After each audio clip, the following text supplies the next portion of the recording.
going to focus on reparations and future advocacy beyond apologies. And now that the groundwork has been set for our next panel topic of this future advocacy, please help me welcome once again Chris Xosei, who will sit with his panelists and look into how reparative justice can and should look in the future. Please help me welcome Chris one more time.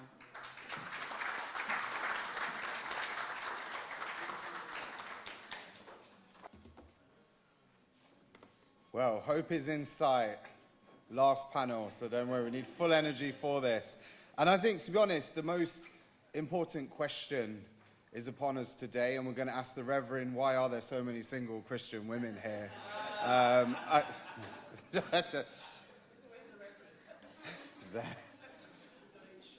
We're here to have a conversation that goes beyond symbolism. I was honored to actually moderate the entire reparations panel at the House of Lords by David. And when I opened that, I said, I am not qualified. I don't think anyone in the world is qualified to have these conversations. No one that's alive today went through it on both sides of the party. But what we need to do is give justice. And the most important thing, when we talk about reparations, we need to talk about equity. Equity is the key thing here. When you hear that word reparations, you think money. And the problem is money doesn't solve everything if things aren't changing structurally, if this is going to repeat itself again, just in a different form, right? That's one of the issues that we say slavery is over. Actually, it's not. It happens just in a different way. There's a glass ceiling a lot of the times and things like that. So we need to look into this. I'm going to invite the panelists on. If we could have a big round of applause for Esther. I've nicknamed her the Lion because when she gets going, my goodness, the stage is going to rock. Esther, keep it easy today. She didn't even listen to that, I know. Can we have Reverend Ronald Nathan?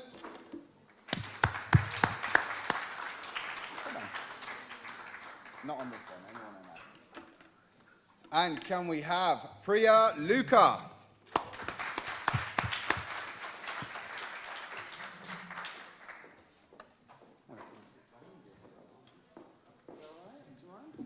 One, two. So we're going to kick off straight into this because I know you have been here a long time, but this is one of the most important conversations, and I hope that we can give justice and we can give tangible ways forward. This isn't a conversation to get angry about, even though obviously anger is one of the first things that comes to mind. We need tangible solutions. We need to move forward on it. We actually need to have progress in every aspect, from finance, from governance, from actually on the ground opinions. So I'm going to kick this off, and Esther, if you don't mind me going with you, I'm going to ease her into it. Esther has been in reparations, a scholar, activist, legal strategist, Pan-Africa for a long time. I mean, your career, I think, speaks for itself, to be honest, on so many levels, and the industry recognizes you for everything you've done. And I'm going to start with, you've long argued that reparations are not simply financial redress, but a progress also of holistic repair. What's your thoughts on that? Sure. Let me take this one. Thank you. Greetings, everyone, and thank you for that introduction. So reparations is an ancient concept, okay, centuries old, but the root of the meaning of reparations is repair. And an aspect of repair, in some cases, is compensation, which is what everybody tends to jump to. But in international law, compensation is only one of 5 aspects of reparations, and reparations should be holistic and multifaceted. So the first aspect of any reparations process is stopping the harm. And we're talking in this context about legacies of enslavement and colonialism, neo-colonialism, imperialism. One of those harms that many people can relate to and have experienced is racism. Okay, that is a direct legacy of African chattel enslavement. So there is this notion that, well, we didn't experience chattel slavery, so we don't really have a case. Actually, legally, our people's case begins with looking at the socio-economic inequalities and injustice that are here today and how they came to be that way. And also our own experiences of dispossession that has been touched on in this room. So that's stopping the harm. Then there's restitution, which is really to put us back in a position that we would have been in, but for, and we heard from Restitution Capital about stolen patrimony, which is one aspect, okay, in terms of, and he spoke about the restitution of capital in terms of illicit financial flows this century alone. Let's go back a few hundred years and see what that would add up to. But it's also about restoring our rights, restoring our identity, restoring our right to belong to homelands. For African people, that's the African continent, that we have been dispossessed of our citizenship and denied access to stolen patrimony because we are not recognized as belonging. But multinational corporations and others are stealing that wealth today and actually trying to claim some type of right. And that's why our citizenship and our role as the diaspora matters. So it's not necessarily even about physically living in Africa. It's about us exercising our citizenship globally, but having a say on how the resources of our mother continent are utilized, okay? And then there's compensation, which is not just about money, but it could be about land, it could be about trade justice, it could be about, all of those ways in which we put an economic value on harm, on oppression, on loss, on the damage, and not just to us, to our environments as well, to our food systems, all of what has been spoken about today.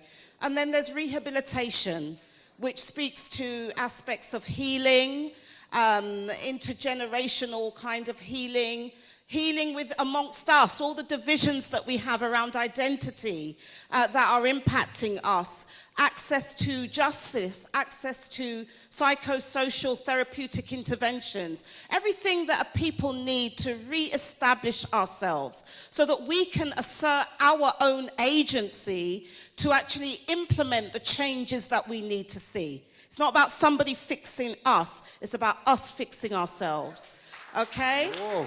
And then there is the satisfaction, which is called symbolic repair, and that might be like changing the curriculum, changing street names, pulling down statues of those that colonized us and are glorified, telling the accurate, our story, narratives were discussed earlier, our narratives and our contribution to civilization building.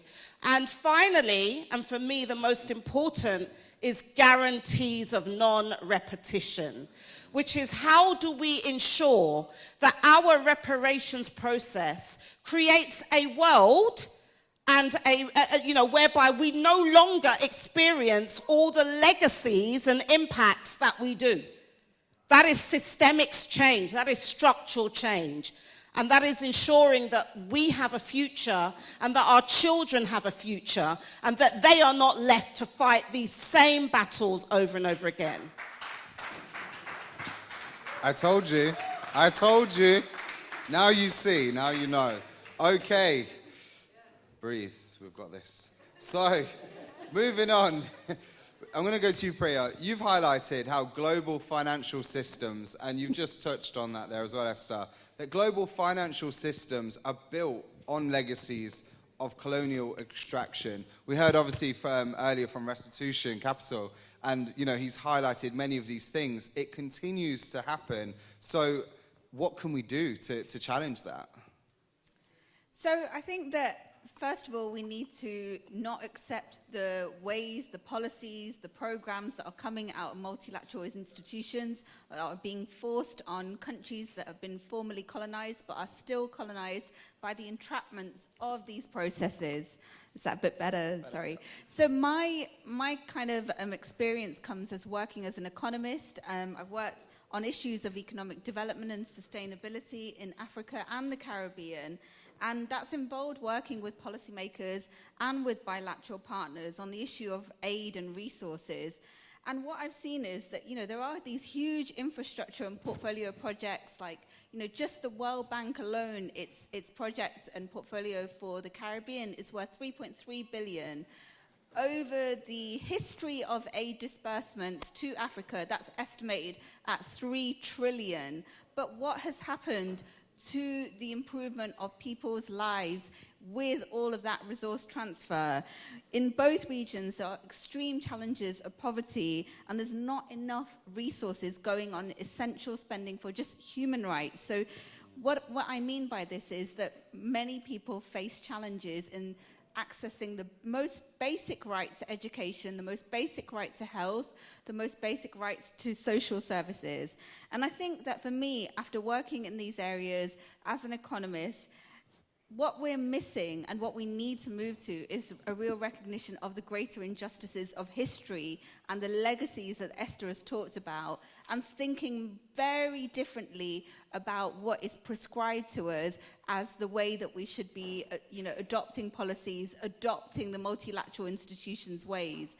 So for me, it starts with kind of, a really honest, truth-telling process, a process in which communities are able to establish their own sovereignty in designing what kind of remedy and what kind of recognition of harm to form the idea of remedy is needed. So it essentially starts with, a much more honest reappraisal of how injustice has arisen for the regions of the Caribbean and Africa, and then thinking in a really truth-telling way of like, what do people feel are the best approaches to tackle these.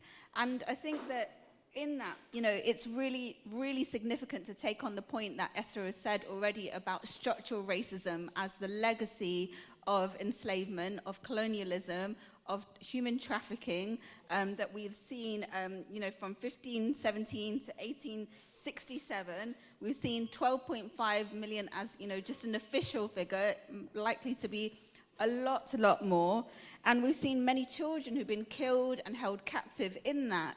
Now, when we think about that devastation for the regions, for Africa, for the Caribbean, what we see that's continued as well is so vital in this, because we've seen an entrenched pattern of unfair trade terms that have persisted, and unfair exchange as well.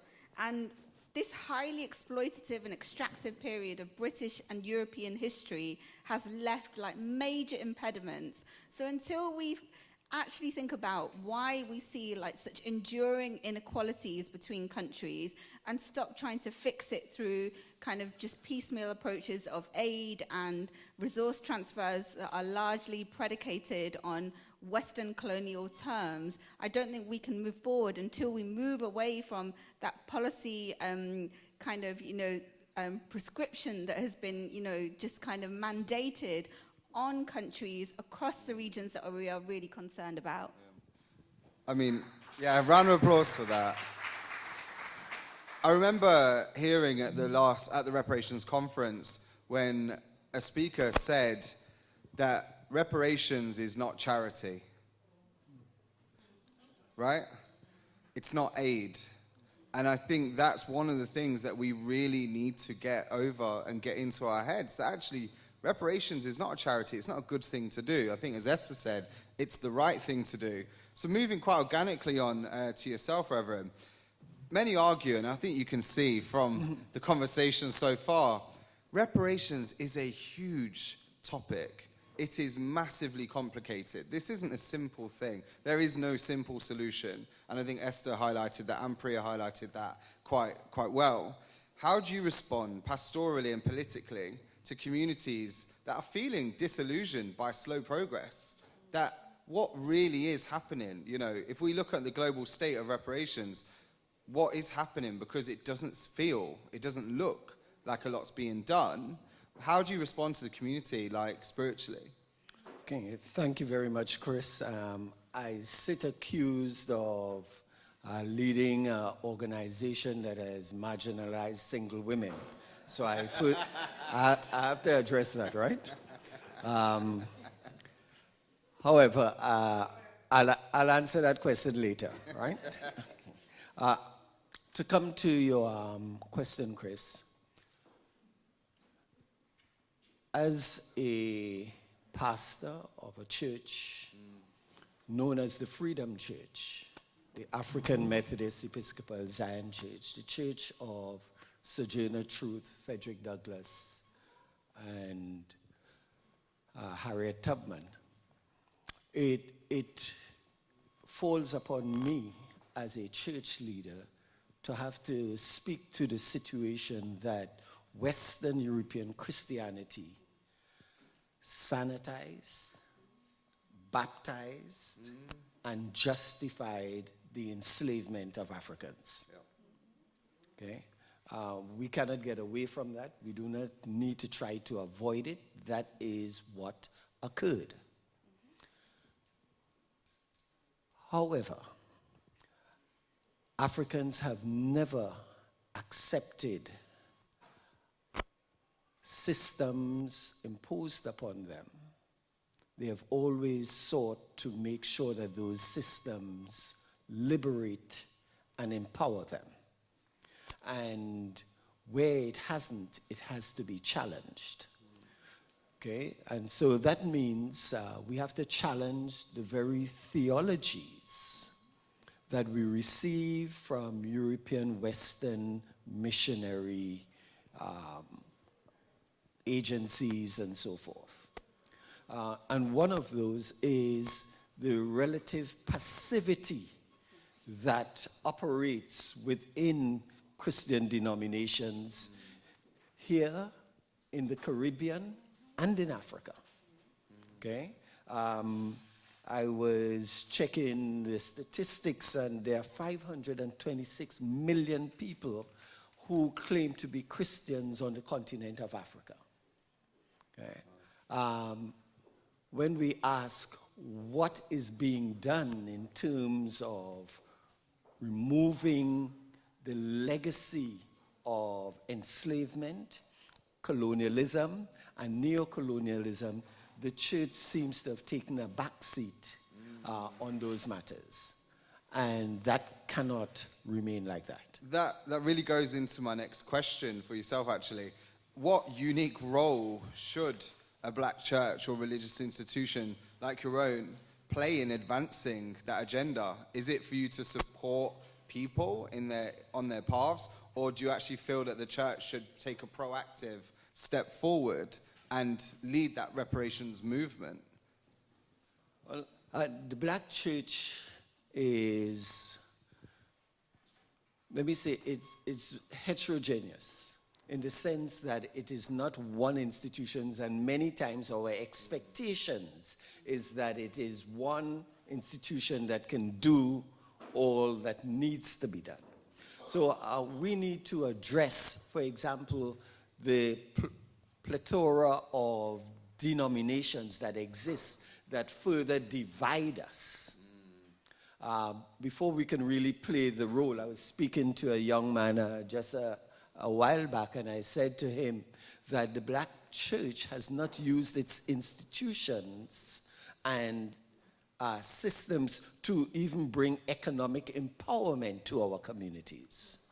Because where we spend our money, that's where we create wealth. Yes. Where we save our money, that's where we create investments. And if we save our money away from ourselves, so I don't know how many people here know of the Pentecostal Community Bank. Let me see your hands if you, okay? Just a few of us. That is our leading black financial institution in this country. And all of us ought to have an account in it. All churches ought to have an account, but only somewhere in the region of 300 churches do. And we are in a country where there are over 4,000 black churches. Okay. Phenomenal. Esther, moving to yourself, this is a question which I know you're going to rise to the challenge, but many governments default to apologize as a political strategy. One thing that's been spoken about a lot is that when a government or an institution officially apologizes, it then sets the course of motion that more will be wanted from that institution, that taking accountability for something is then responsibility. So what mechanisms, legal or otherwise, can compel states to move from maybe a symbolic speech or acknowledgement to structured, enforceable, and repatriatory justice? That's a very difficult question to answer because ultimately it's about power, yeah? And the governments that are responsible in terms of especially European governments, in our case, they have the power to deny accountability, to deny international law when it comes to this issue. You know, other groups, injustices, might get some degree of recognition, and that has happened. Not full repair, as any group would, or people would be entitled to. So it is about power. One of those landmark moments, just to give you an example, was in 2001, when 168 governments around the world acknowledged that slavery, meaning slavery, African chattel enslavement, because you'll hear, well, lots of people have been enslaved, but it was specifically African people and our diaspora, wherever we were trafficked to. There was a recognition by these 168 governments of the UN, right, that slavery was a crime against humanity. Why does that matter? Because in international law, a crime against humanity or crimes against humanity are one of the 5 most serious crimes or violations that you can commit. They're the most serious, right? And so for centuries, there was this attempt to deny that what happened was illegal. It was illegal by African law. It was even illegal by international law. But the British government, since we're here in the UK, has consistently argued, well, it was legal. And then with that comes, well, there's no accountability because we haven't done any wrong.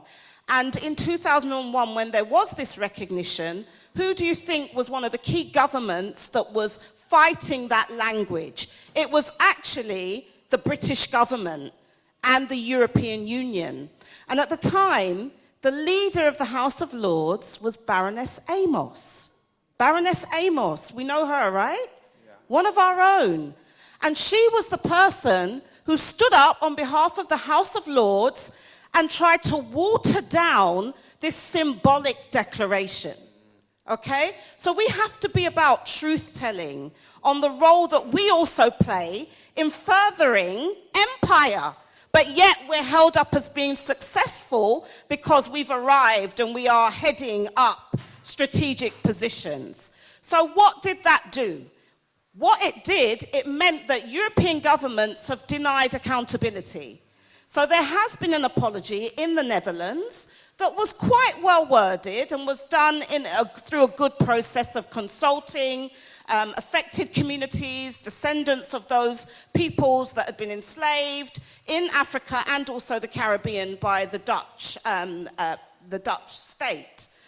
But that apology just meant that the Dutch state was able to allocate 200 million euros to addressing the legacies, but without any involvement of the groups, the autonomous organizing groups of our people. So again, I come back to this issue of power.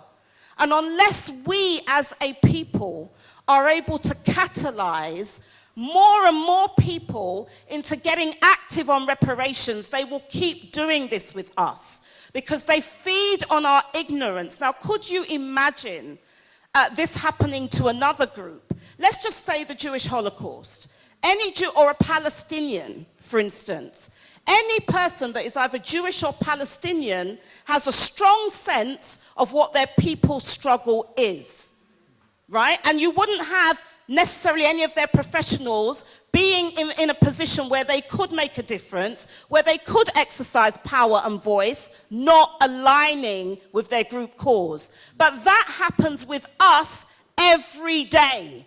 Because many of us don't want to raise our head above the parapet because we know there are consequences, people can lose jobs, and we're trying to survive. But until we actually are willing to take the risks that our ancestors took to be free, then we are going to keep on getting this treatment. Because what we are showing is that we have not yet arrived as being full human beings, because any human being, the first law of nature is self-preservation. And we haven't yet learned to do that. That is one of the legacies when you disempower a people and actually instill in them learned helplessness and learned dependency. And that is what we have to overcome for ourselves. No one's going to do that for us.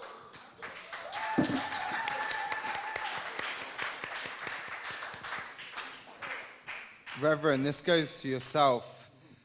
Echoing what Esther said there, that this generation, people like Esther, are fighting this. This is the time, this is the place. But how do you, or how does the congregation inspire and equip the next generation to take ownership of this reparations advocacy, that it won't be lost, that it won't be a situation of our grandparents or our parents? How do we equip the next generation to continue this conversation?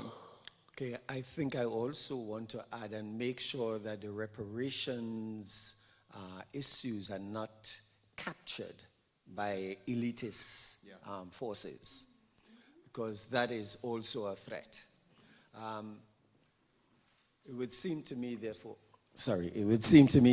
that we need a pedagogy, a way of teaching that conscientizes our congregations and our communities. What do I mean by that? I mean that our Sunday school material have to move from just talking about Daniel in the lion's den and start talking about Kofi.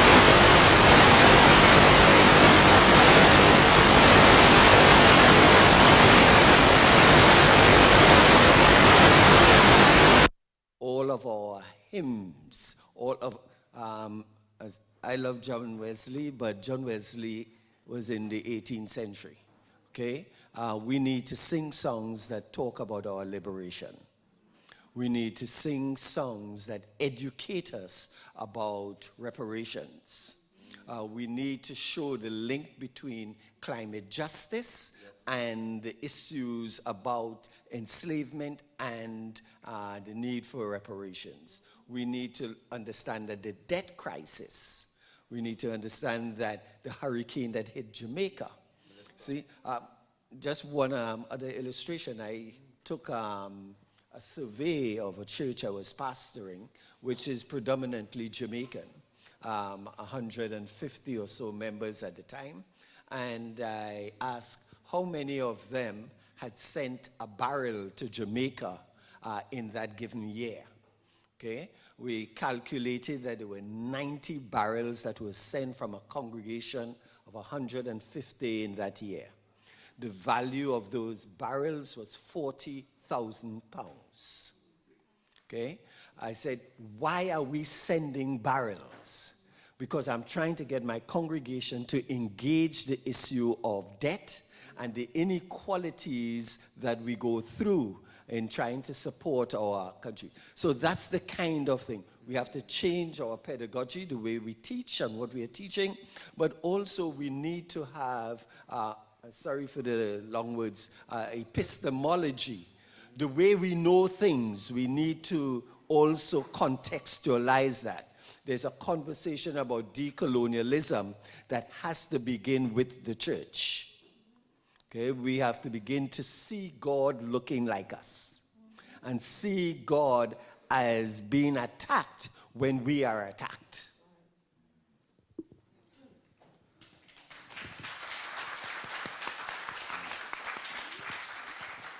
Priya, this goes to you. What role can international deployment institutions and philanthropic bodies play in the reparatory justice without replicating these colonial models that you've spoken about? Because a lot of times that when, you know, this Western saviorism, even people of the Caribbean African diaspora born in the West, we have this Western saviorism. And one of, you know, speaking just briefly about our own projects in Africa, if the community there isn't part of the decision making, isn't running the board or have a stake in it, are we, even as people of color in the UK, not just going to replicate colonial models in trying to have this justice. How do we tackle this, and is this happening?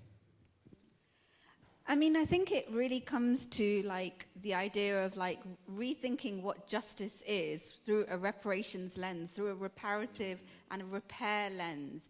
And I think for very long we've been told that what people, what communities and what groups need on the continent is more economic development and more poverty eradication strategies. But actually what organizations, some organizations in the justice, in the aid sector, in the kind of spaces of kind of the UK-based organizations that we've seen, there has been a moment where, you know, following the murder of George Floyd, we have seen a kind of movement towards decolonization and entering a space of trying to have some education towards reparations.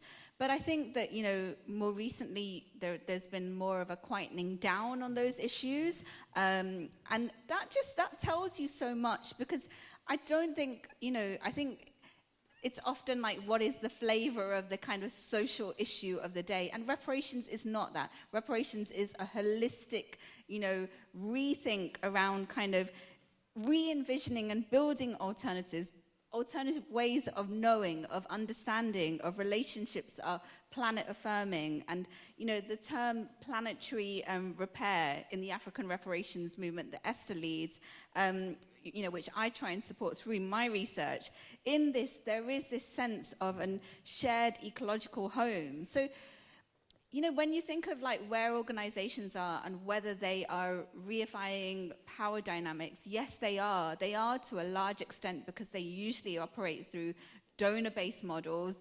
Donors' metrics are based on kind of, you know, a very westernized sense of colonial logics that still endure today, you know, in all the kinds of ways that we monitor and evaluation.